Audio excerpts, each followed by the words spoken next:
How to rep right for God. Step 1. With all humility and grace. In other words, we aren't all that like we think we are, and it's okay that we're not. Step 2. With gentleness. So, make peace, not war, unless it's righteous by God to fight, and that is for extreme circumstances only. Step 3. Bearing with one another in love. This one is saying that we all tend to have ways about ourselves that others don't necessarily like, you included. So be sure to check your irritations with others as much as possible. After all, you'd want them to do that for you, right? And step 4, being diligent to keep the unity of the Spirit in the bond of peace.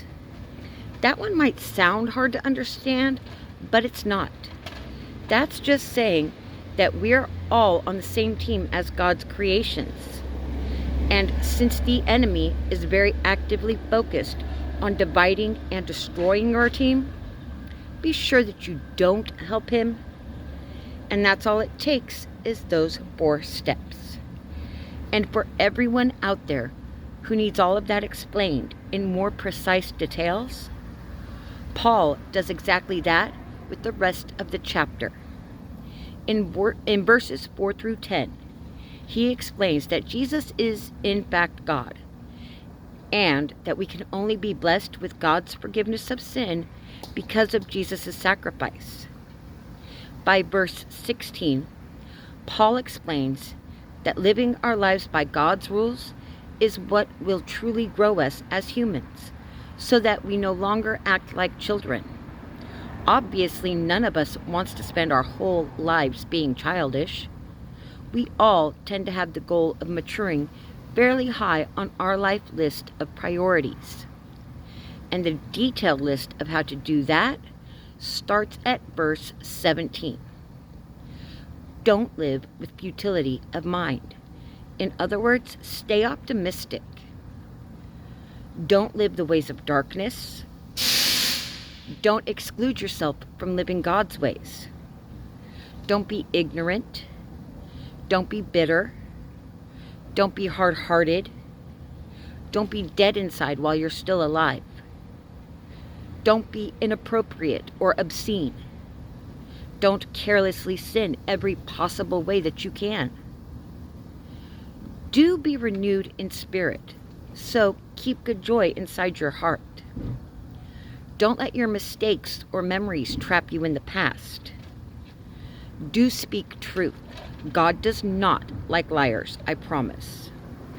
When you get angry, don't sin because of it. Do release your anger by letting it go. Yes, sometimes you have every right to feel angry. And yes, you have the right to let it go every time so that it doesn't eat away at your soul. Earn your way in life. Laziness is the root cause of every single sin that there is possible. Don't be bitter. Oops, I said that one twice. Probably because I struggle with that one myself. Don't be a loud and noisy person, especially not just to get attention. Don't live your life full of intense anger. Don't live your life intending to do harm to others.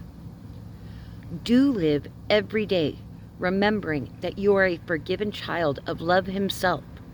So, as you go through life, be sure to keep showing sincere goodness, kindness, forgiveness, and compassion to others as much as possible. After all, if you don't show those things to anyone, then why should God show those things to you? And most importantly, do not get mad at God because you have to stay behaving well as his creation. Remember that God gives bliss forever to those of us who do not give up on doing this hard work. The next video, part 5, wraps up this spiritual fact.